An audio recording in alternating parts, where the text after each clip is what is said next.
Hi there, women of Beckman High School. For those of you who don't know me, my name is Lauren Squires. I am a reporter out of Dubuque for Channel 7, KWWL, Iowa's News Channel 7. I'm sure all of you watching have probably watched Channel 7. Raise your hand. Okay, well you don't really have to raise your hand because I really can't see you, but if you raised your hand, you're awesome. I'm sorry I couldn't be with you today. I have a very busy weekend. I'll be out of town, so unfortunately I couldn't stop by and say hi during your women's retreat. But I wanted to still provide you with a little bit of a message because you're at a really vital point in your lives and your high school career. It's a very exciting time, and I felt like, I could remember when I was there, so I wanted to take some time to just talk with you for a bit. For those of you who don't know me, I was born in Omaha, and I grew up in Cedar Rapids, graduated from Xavier High School in Cedar Rapids. Go ahead, another Catholic school, you should be cheering. So, when I was in high school, I was your classic girl that was involved in just about everything. Key club, band, choir, drumline, show choir, sports, I ran track, campus ministry, all sorts of things. I was really involved in high school. I had a lot of different, diverse group of friends, from all the different activities that I was involved in. The one thing that I carried through my whole high school career was my Catholic faith. And I was involved in a lot of campus ministry activities. I was involved in planning our masses that we had once a month. I was involved in planning baccalaureate for my high school senior graduation mass. A lot of involvement that kind of helped make my faith more of a relationship with God. And I didn't know that would all be preparing me for something, which ironically happened 7 years ago today. It's April 15th, and I think you'll probably be watching this on April 15th. April 15th, 2004. I was a senior in high school. I was probably less than a month away from prom. Really exciting. Had an awesome dress. And a date that was a foreign exchange student. With an accent. Okay, anyway, back to my story. So, April 15th, 2004, I was at work, and I got a call from my parents. My dad said, "Lauren, when you get your dinner break, I'd like you to come home." And I thought, uh-oh, what did I do wrong? Did I fail a class? Am I not going to graduate? Who died? I don't know. What's happening? And I got home, and my parents were sitting on the couch in our living room in Cedar Rapids, and my mom had tears in her eyes. My dad, you could tell he'd been crying, and I was like, what happened? And they sat me down, and they said, "Lauren, your mom has breast cancer." I was pretty silent after that. I didn't quite know what to say. And the first thought that came to my mind is like, why me, right? Why right now? Why does this have to be going on? It's my senior year. I've got prom in a few weeks. Everything these next few weeks is my last everything. My last track meet, my last concert, my last this, my last that, my last everything. Why, during all of this stuff, do I have to be focusing on the thought of losing my mother? So I went through the next few weeks. My mom got into Mayo Clinic up in Rochester right away, had surgery. I was out of school for a few days, but what I was amazed by was the Catholic community I had back at Xavier, praying for me and my mom and my entire family the whole time I was gone from school. I got back, finished my senior year, did all my senior things, had a great time, but in the back of my mind I was worried that I would lose my mother. I didn't quite know what to think. It's your last everything. You're supposed to be celebrating with your friends, but I was trying to balance that between taking care of my mother and spending time with her and worrying that she wouldn't make it through. Well, the good news is, here we are, 7 years later, to the day, and my mom is cancer-free, which is fantastic. But I can tell you this much. I wouldn't have gotten through that experience, and quite frankly, my mom wouldn't have gotten through that experience without our faith. It's very important.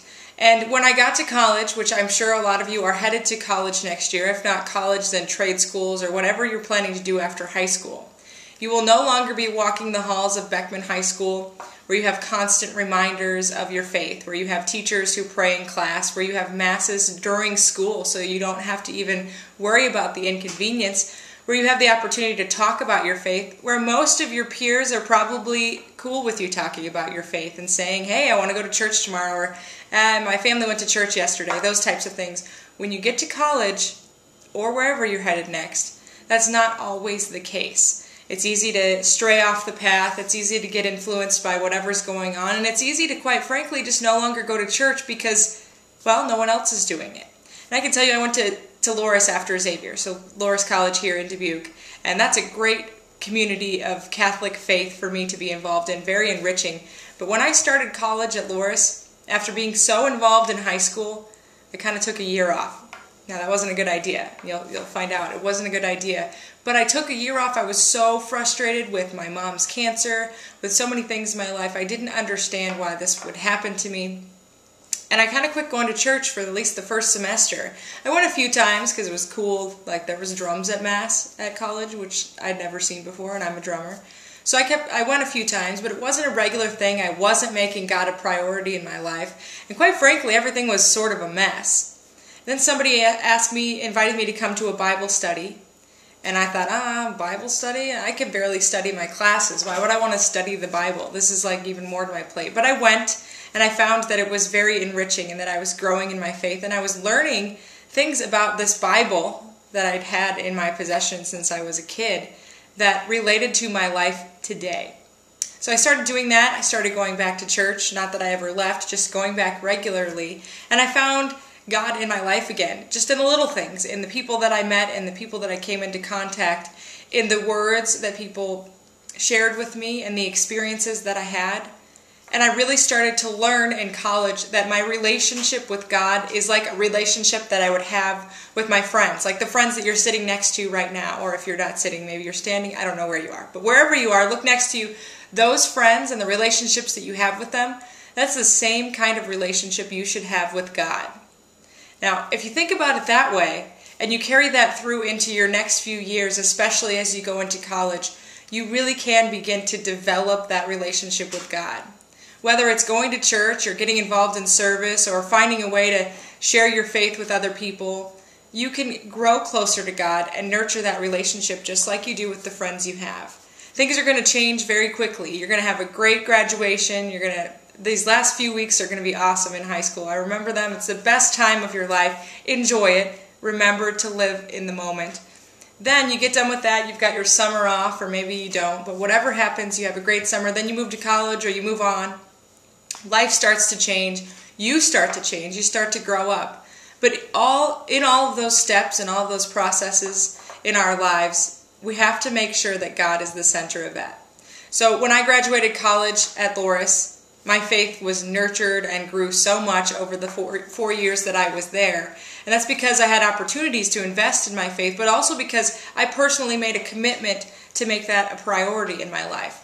And so as you go through these next few weeks, enjoy it, live it up, make sure you have the best time with your friends, enjoy what you have left at Beckman High School. Spend tonight relaxing and enjoying your company with each other. I wish I could join you sleeping on a gym floor or maybe a classroom or whatever you're doing. Sounds really fun to me. But remember to keep God in the center of your life. Here I am 7 years later.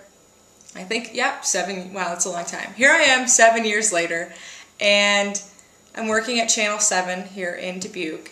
And I'm finding that even now in my adult life, as I move forward and as I continue to grow, that God is constantly a part of that. He puts me into contact with people on a daily basis that I wonder, wow, how did this happen? Wow, God must have wanted me here. Or, wow, I really needed to hear those words from that person. The stories that I tell on a daily basis are people whose lives have been impacted by various things. So as you move forward, I challenge you to continue to follow your faith, continue to have that be a part of your life, inspire each other, push each other to be better people, continue to grow.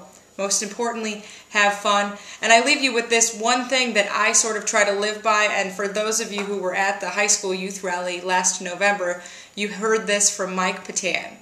It goes a little something like this. Believe in God, because God believes in you. Good luck with the rest of your school year. Enjoy the night that you have, and remember to always keep God in the front of your lives. Thanks, guys. I hope you have a wonderful time. Don't have too much fun. Don't stay up too late. We'll talk to you later. Thanks.